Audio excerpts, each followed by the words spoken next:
Thank you. You may be seated. In the event of, or on the outside chance that you have been living a Rip Van Winkle kind of existence, the Christmas season is here. And when Andy Williams sings about it, he calls it the most wonderful time of the year.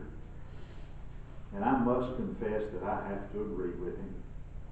If you know anything about me at all, you know that I absolutely love Christmas.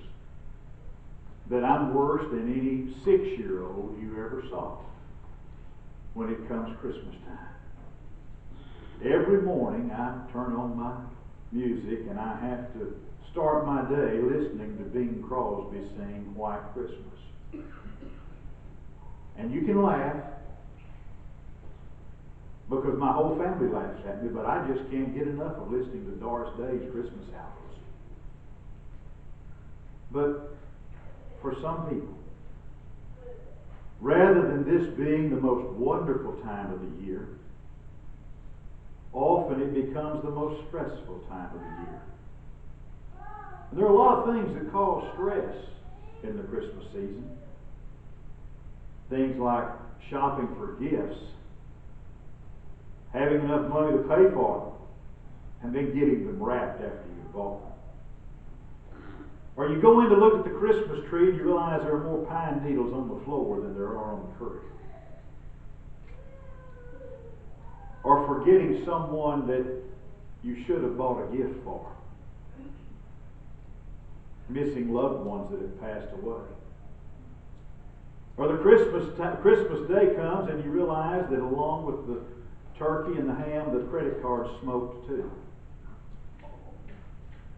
Or some of your family members find where you hid their presents.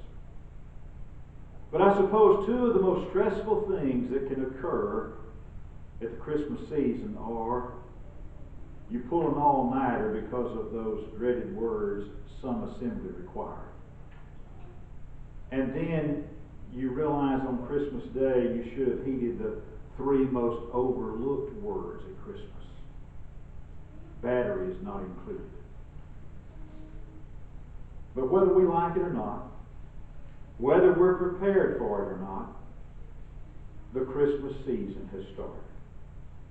And during the next few weeks, a very large part of the civilized world will be celebrating Christmas.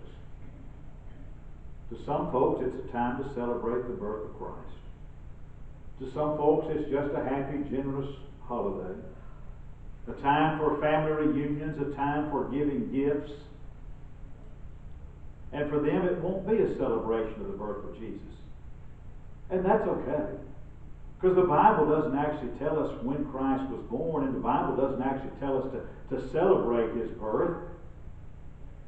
Because you see, the birth of Jesus really doesn't mark the beginning of His existence.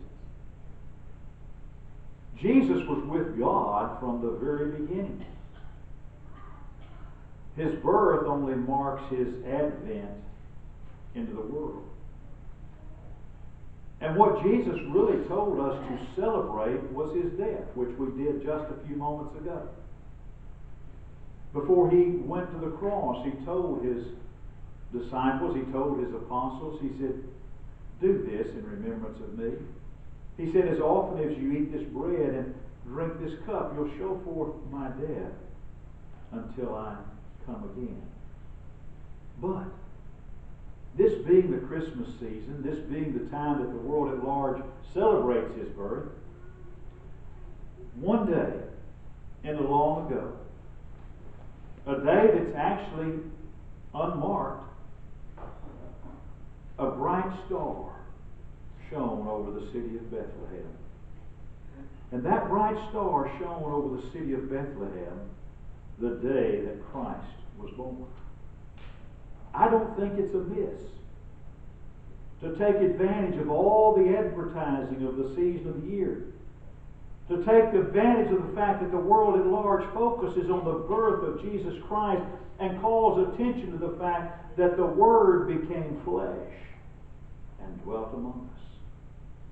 If you recall, that's actually the way John begins his gospel story. He said, in the beginning was the Word. And the Word was with God. And the Word was God. And the Word became flesh and dwelt among us. That's when Jesus Christ came into this world. And Jesus had a great influence on this world. I think it's a wonderful thing that for at least a few weeks a year, the world focuses. The world turns its attention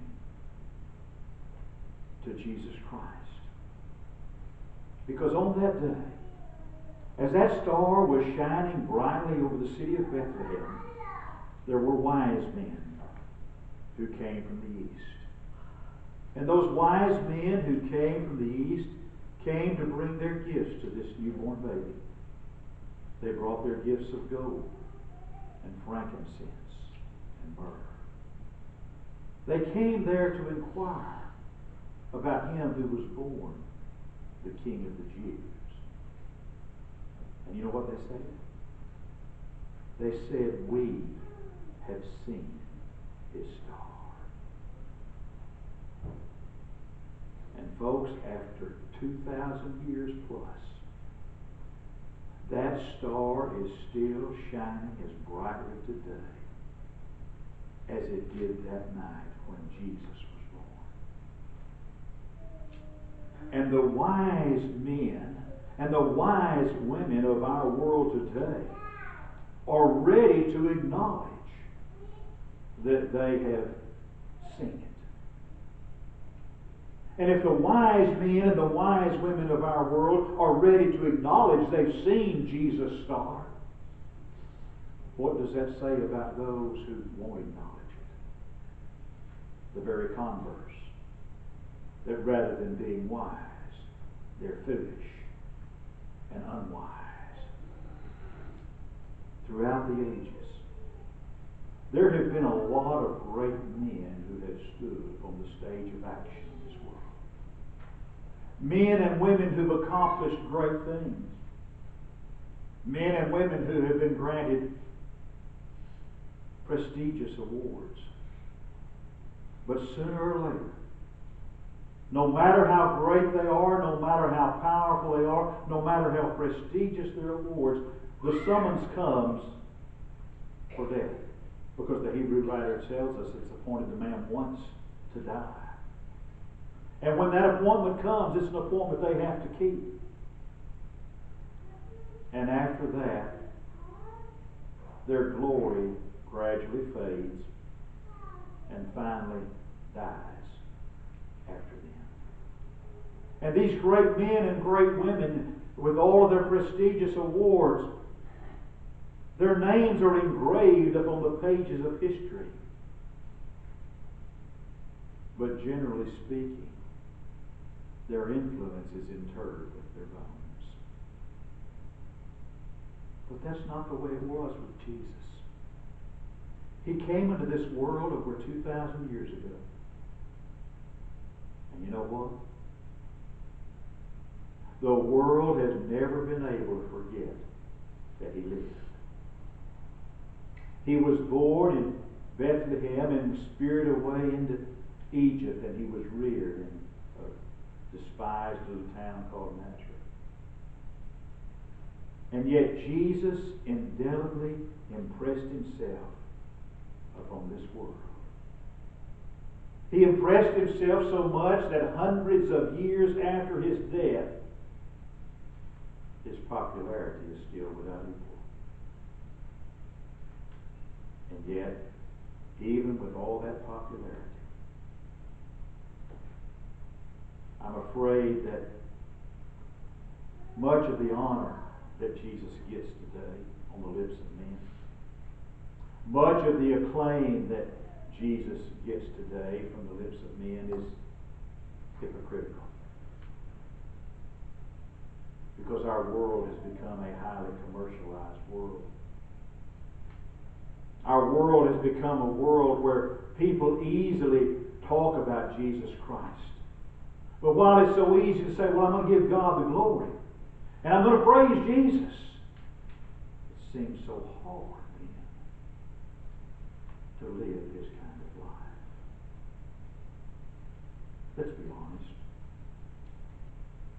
Jesus has never really been wanted. One of the saddest, most pathetic statements you'll ever find in the Bible is when Jesus was born. And that's when Joseph and Mary came and they found no room in the inn. Now, I like to think that when Joseph came out of all those different inns and said there's just no room for him, that Mary said, I understand.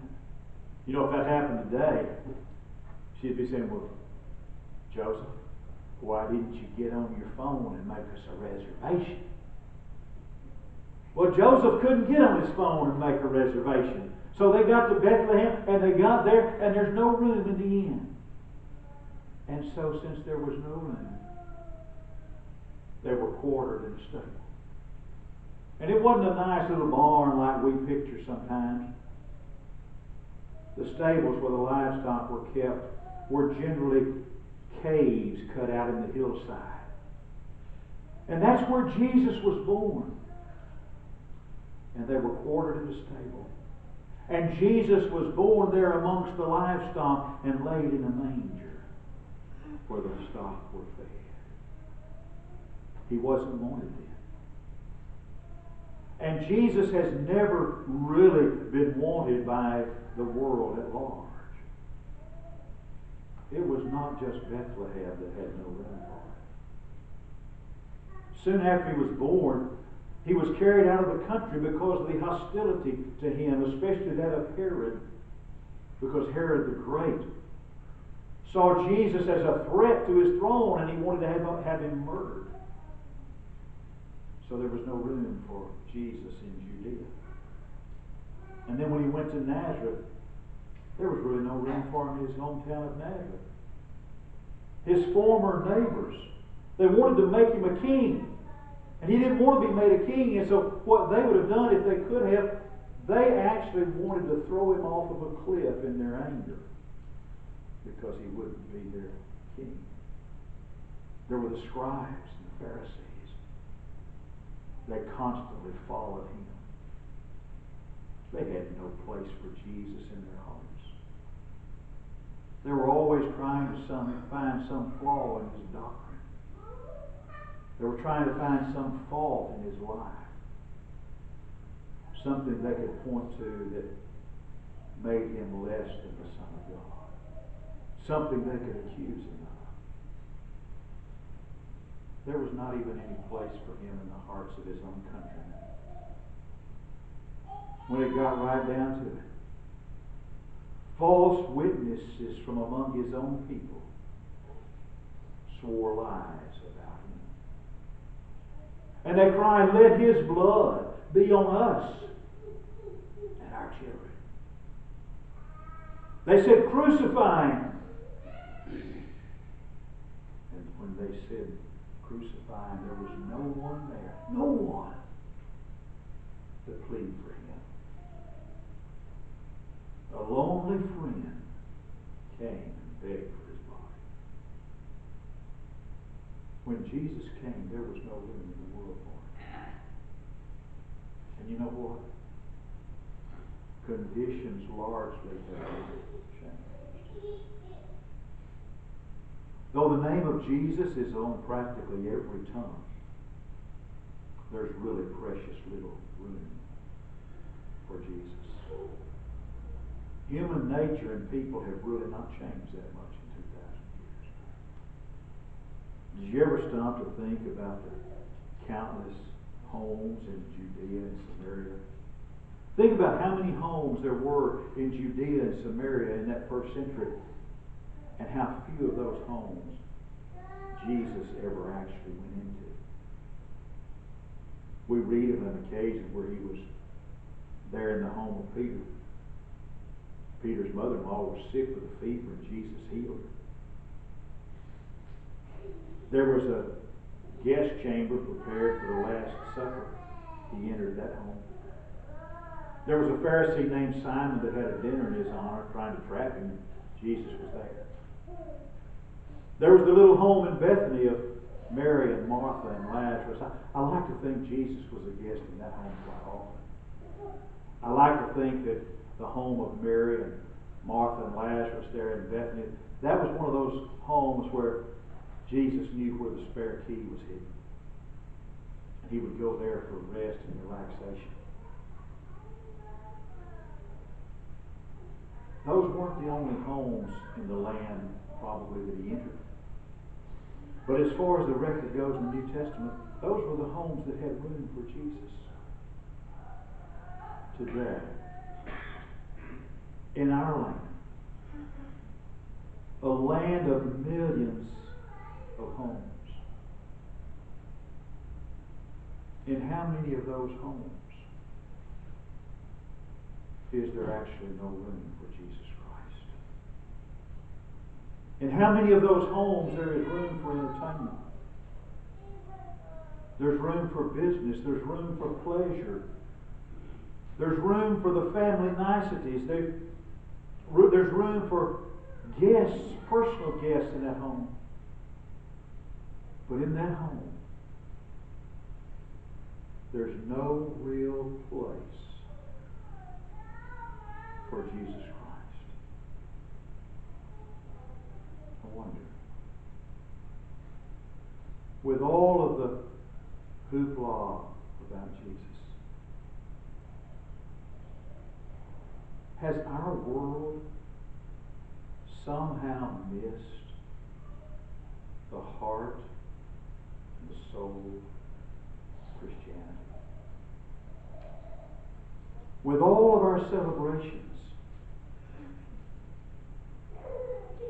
is there really that much room for Jesus in the hearts of men and women?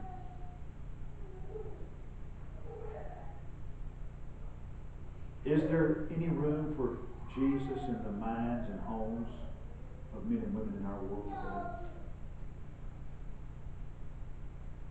How many homes? How many homes are there where religion and Jesus Christ are never discussed? How many homes are there where the Bible remains an unknown book? It was like little Johnny one time walked into his mother and he was carrying the family Bible just covered with dust that was caked on it. He said, "Mom, is it true that this is God's book?" And she said, "Well, yes, Johnny, that's God's book." He said, "Well, do you think we ought to give it back to him because we never use it?" How many homes are there where the Bible is a closed book? It's an ornament, it's a decoration, but it just sits there. How many homes are there where Jesus Christ is often an unwanted intruder more than an invited guest? One of the greatest things plaguing our world today, one of the greatest tragedies of our nation, is that too many homes in our country have no place in them for Jesus Christ. There's no place for the Bible. There's no place for religion. And the very fabric of our society as a nation is disintegrated before our very eyes. Because, beloved, there is no room for Jesus. In America of the 21st century, children are being brought up in an environment and an atmosphere where God is not honored. And there are those in our world today, people who are leaders, whether it's in schools or in government, who attempt to honor God and suffer persecution because of it. How? How, in the name of Israel's God, can we expect a better generation of men and women without the influence of God, and without that star over Bethlehem to guide them. From the time that sin was introduced into this world, there have been two great influences that work on us. You've got truth and you've got error. You've got right and you've got wrong. You've got light and you've got darkness. And our world cannot escape the influence of both of these powers.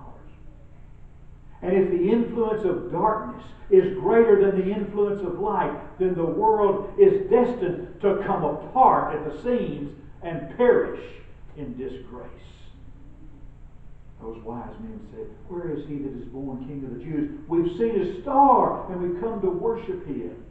I want you to picture the scene. I want you by an eye of faith to see what might have greeted those wise men.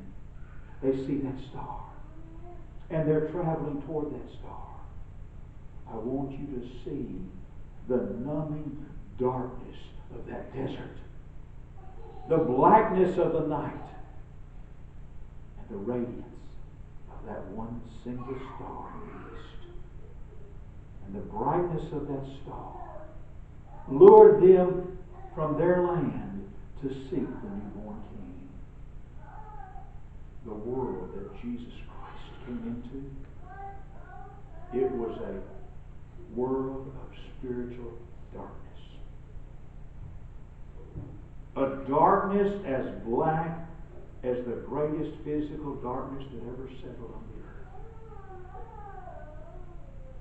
All had sinned and come short of the glory of God. Righteous, no, not one.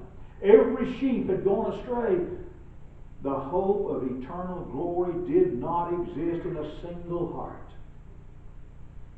Nothing but despair faced all the men and women traveling on their way to eternity. And it was into that darkness, into that world of sin, that God sent His only begotten Son, a star in the blackness of midnight. A star to give hope and guidance to men and women lost in the darkness of sin. And Jesus came. And the blind began to see. The deaf began to hear. The lame began to walk. And hope was given to the dying and the dead. Write this down. It's on the final exam. There is no other hope than Jesus Christ. There is no other light than Jesus Christ. There is no other way but the way of Jesus Christ. To this very day, Jesus Christ still shines as the star of the world. There's no other name under heaven given among men whereby we may be saved. That's not what I have to say. That's what's on the pages of this book. The things that Jesus Christ taught are the only adequate answers to the needs of my soul and yours. Our needs for time and our needs for eternity. The message of Jesus Christ. It gave strength to the weak. It gave inspiration to the weary. And it gave comfort to the mourner. And it gave joy to everyone. Because Jesus came into the world. The saints of God have been singing ever since. The angels have rejoiced. And life and light and immortality brought to life through the gospel. After all these years, Jesus Christ is still the shining hope. But He's only the shining hope if He's Lord and Master of your life. Are you ready for this? If Jesus Christ is not Lord and Master of all of your life, Jesus Christ is not Lord and Master at all in your life. I don't know what's going on in your world. I don't know what's going on in your life. I don't know what changes might need to be made. But if you need to make changes, for Jesus to be Lord of your life. Whether it's in simple trusting faith, repenting of sin, confessing His name, and being baptized for the forgiveness of those sins, and making Him the Lord and Master for the very first time, or maybe you've done that and haven't lived His kind of life, and He hasn't been Lord of your life. I don't know what your needs might be, but if we can help you make Jesus Lord of your life, this is your opportunity to come. Let us do that as we stand together.